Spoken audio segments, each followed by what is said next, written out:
मुस्कान मुस्कान मानव हृदय की मधुरता को दर्शाता है। शांति बुद्धि की परिपक्वता को दर्शाता है और दोनों का होना मनुष्य की संपूर्णता को दर्शाता है। नमस्कार दोस्त, मैं शशि भूषण स्वागत करता हूं फिर से शशि फाइनेंस वर्ल्ड में एक नई वीडियो, एक नई जानकारी के साथ। हमारे इस चैनल पर फाइनेंस, इंश्योरेंस, आरटीओ इंश्योरेंस से संबंधित सभी तरह की जानकारी इस वीडियो पर मिला। तो अगर आपने अभी तक हमारे चैनल को सब्सक्राइब नहीं किया तो इसे सब्सक्राइब करें, लाइक करें और ज्यादा से ज्यादा शेयर करें। आज का वीडियो खास होने वाला है उनके लिए जो इनकम टैक्स रिटर्न फाइल कर रहे हैं। तो क्या अमेंडमेंट किया गया था, क्या जो हमारा जो 2022 का जो बजट था उसमें क्या क्या चेंज हुए थे, एक झलक देख लेते हैं। इनकम टैक्स में कुछ चेंजेस आए हैं जो 1 जुलाई 2022 से कुछ चेंजेस होना है। तो क्या चेंजेस होने वाले हैं उससे पहले हम जान लेते हैं कि हमारे बजट 2022 में क्या इनकम टैक्स में क्या अमेंडमेंट हुए थे, क्या चेंजेस हुए थे और क्या थे जो प्रमुख चेंजेस। आइए हम देख लेते हैं।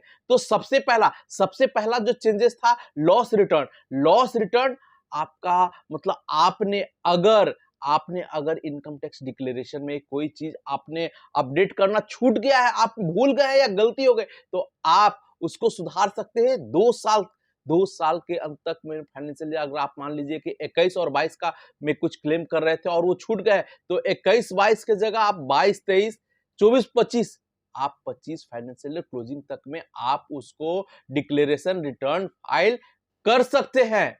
ये अपडेशन रिटर्न्स था वो अमेंडमेंट किया गया था बजट 2022 में, जो पहले इस तरह का नहीं था। तो ये हो गया एक सबसे बड़ा कारण।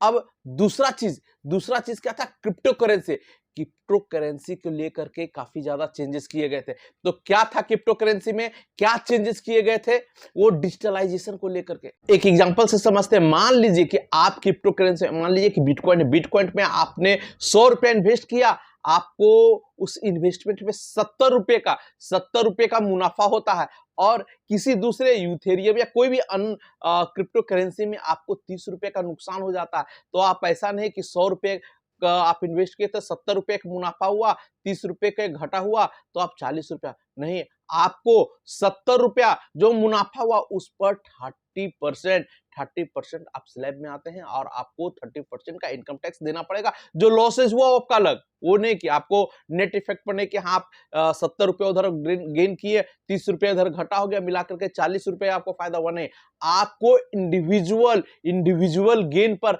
आपको इंडिविजुअल प्रॉफिट पर इनकम टैक्स लगता है।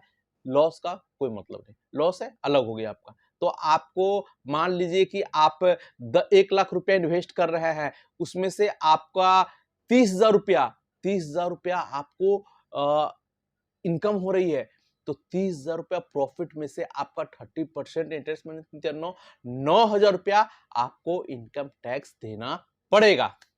तो बता कि वर्चुअल डिजिटल एसेट में आपको 30% क्रिप्टो करेंसी, कोई भी बिटकॉइन, कोई भी आपको डिजिटल एसेट से इनकम हो रही है, इसको 30%। उसके साथ साथ अभी जो चेंजेस आए हैं 1 जुलाई से, आपको ट्रांजेक्शन, आप कोई क्रिप्टो करेंसी खरीद रहे हैं, कोई डिजिटल पेमेंट, कोई डिजिटल गेन कर रहे हैं, प्रॉफिट गेन कर रहे हैं, या कोई डिजिटल एसेट आप खरीद रहे हैं या बेच रहे हैं, तो 1% आपका 1% ट्रांजेक्शन चार्ज लगेगा ही लगेगा, बायर के लिए भी और सेलर के लिए भी। ये हमारा 1 जुलाई 2022 से चालू होगा। जो अमेंडमेंट, जो चेंजेस आए हैं इनकम टैक्स में 194 सेक्शन एस के तहत आए हैं।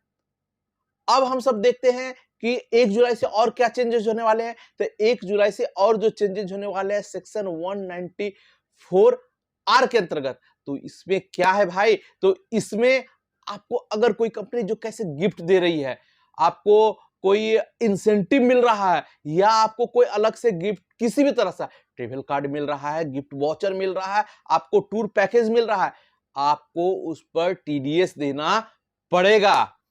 194 आर के अंतर्गत में आपको 10% टीडीएस देना पड़ेगा। आप हो सकता है कि खासकर सोशल मीडिया वालों के लिए अलग से आपका मान लीजिए कि कोई गिफ्ट वाउचर आ जा रहा है, अगर उसका वैल्यू कब देना पड़ रहा है, अगर उसका वैल्यू सालाना इनकम में 20,000 20,000 से ऊपर जाता है तो आपको उस पर 10% टीडीएस लगेगा ही लगेगा।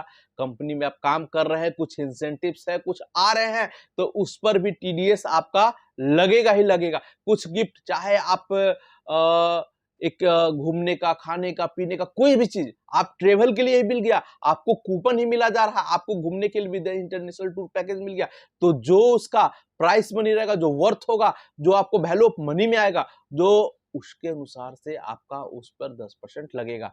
मान लीजिए कि एक मेडिसिन में काम कर रहे हैं, आप डॉक्टर हैं, काम कर रहे हैं हॉस्पिटल में, और आपको एक फ्री सैंपल दिया गया, एमआर जो आते हैं, जो देते हैं, उसमें क्या होगा, उसमें अगर आप वो परचेज ले माने आपको दे रहे हैं और आप उसको फ्री में मेडिकल ट्रीटमेंट के लिए दे रहे हैं, तो आप पर तो नहीं लगा, लेकिन उस हॉस्पिटल पर उसका टीडीएस अप्लाई होगा, उसको देना पड़ेगा, क्योंकि आपने तो फ्री में दे रहा, आपने जो सिंपल कर रहा है, लेकिन उसका जो लेखा जोखा जो हॉस्पिटल में आया है, जो 20,000 प्लस पे आया है, उसको हॉस्पिटल को उस टीडीएस को भरना पड़ेगा। तो हमने देख लिया कि किस तरह से अमेंडमेंट आईटीआर को लेकर के चेंज किए गए थे और अभी आईटीआर फाइल किया जा रहा है। सबसे जरूरी बात, तो आप बिना समय गवाए, आपने अगर इंटरेस्ट पे अपना इनकम टैक्स पे नहीं किया तो इसको इनकम टैक्स पे करें और आईटीआर फाइल रिटर्न कर सकते हैं, जिसकी अंतिम तारीख 31 जुलाई 2022 है। अगर अभी तक आपने हमारे चैनल को सब्सक्राइब नहीं किया तो सब्सक्राइब करें, लाइक करें और ज्यादा से ज्यादा शेयर करें। आपके इस चैनल पर फाइनेंस, इंश्योरेंस, आरटीओ से संबंधित सभी तरह की जानकारी इस चैनल पर मिलती रहेगी, तो इसे लाइक करें, शेयर करें, सब्सक्राइब करें। मिलते हैं अगले वीडियो में, तब तक के लिए नमस्कार।